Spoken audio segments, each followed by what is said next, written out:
everyone, Matthias here with Drones and More. I wanted to cover a bit of a different topic today and something a little bit more practical that has to do with the way I process my videos before I put them on my channel. And this has to do with the way you would extract a specific frame from a video and to use as a thumbnail, or perhaps to keep in case you wanted to make a static photograph out of it that you can later on enlarge.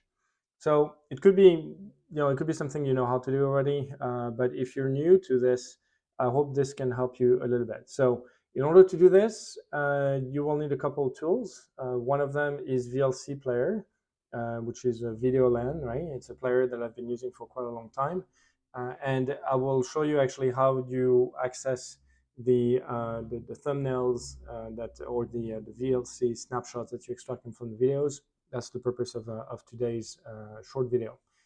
So in front of me right now, I have some videos that I made when I was in France of a little town that has a beautiful abbey that's really old, several century old. And you see actually how I organize the different videos. There's a lot that I need to process right now. It's on the left here. I keep them organized in folders, and within the folders, I have my videos and I have the files that I'm using for that video, including the thumbnail view and the shortcut file, because I'm using shortcut to edit my videos. So in this case, I'm looking for a specific frame that I'm going to be using as a thumbnail. I'm going to just open up one of these video files, which is a 4K file that comes straight out of my DJI Mini 2. And I'm just going to wait until I get to the area, or I can actually scroll at the bottom and see what section I want to use. And let's say I want to use this one right here. So it looks beautiful. It's kind of a 3/4 view from the top. At this point, you will go on the video and you will just take snapshot.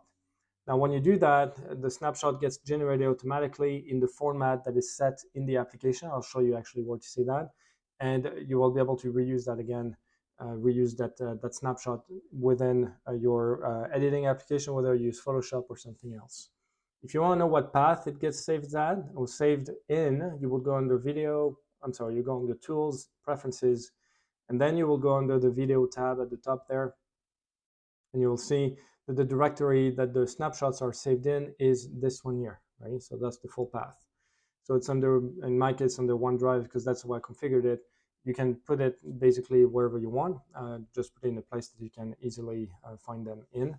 And the default format is PNG. Now, you have several options here, PNG, JPEG, or TIFF.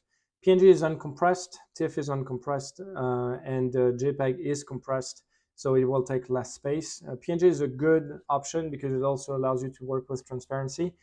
If you ever need to have a transparent information as part of your picture at the time you edit, you can actually use PNG. It is bigger, however, right? It will generate bigger files, but the quality is really good. I'll show you what that looks like. If you ever wanted to use JPEG, you might be questioning what is the compression of the JPEG file. I'll show you how you can determine that. Let's say you do use JPEG here. You will actually go at the very bottom corner here under Show Settings, and you'll select All.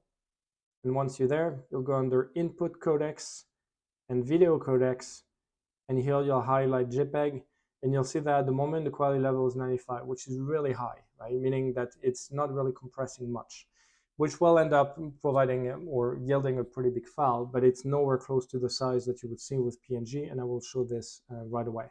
But know the area in case you wanted to adjust the quality level, you would do it here. In my case, considering that I want to keep the maximum quality of that picture here, I will stick to PNG, and I'm going to go to the path where the files are getting saved. You'll see there's a whole bunch of them here, and this is the PNG file that just got generated. In this case, again, it's uncompressed, so the file is a really good quality. Right now, it's only 45% on my screen, but I'm going to go and zoom in a little bit more. Actually, I'm going to stop at 100 and at 100, so this is a 100% view. The DJI Mini 2 that I'm using is shooting in 4K, so it's still a pretty good image size that I can use even for enlargements or static shots. And the reason why I'm doing this is because the original file, if we go back to the folder here, is actually really large, right? This file in particular is actually just 725 megs but this is 2.17 gigabyte. And if I go to the other one, 746, 1.68, these are large files, right? So I don't want to keep what I don't need to keep, because as you fly your drone more and more, you will realize that you need more and more space. And I'm storing everything in the cloud on my end, right? So I'll talk about this when I make another video about the full process and the way I process my videos here. But at this time, I'm only trying to keep what I need to keep, right? So when I make a video like this one, for instance, I will extract some static shots and some static frames, if you will, that I might want to use to make a static photograph or an enlargement. And this is why I'm using this at the moment, along with creating a thumbnail for the video in YouTube. But the biggest reason for me is to have a highest quality picture possible that I can then use for enlargement purposes, right? And that's, again, PNG in this case works well.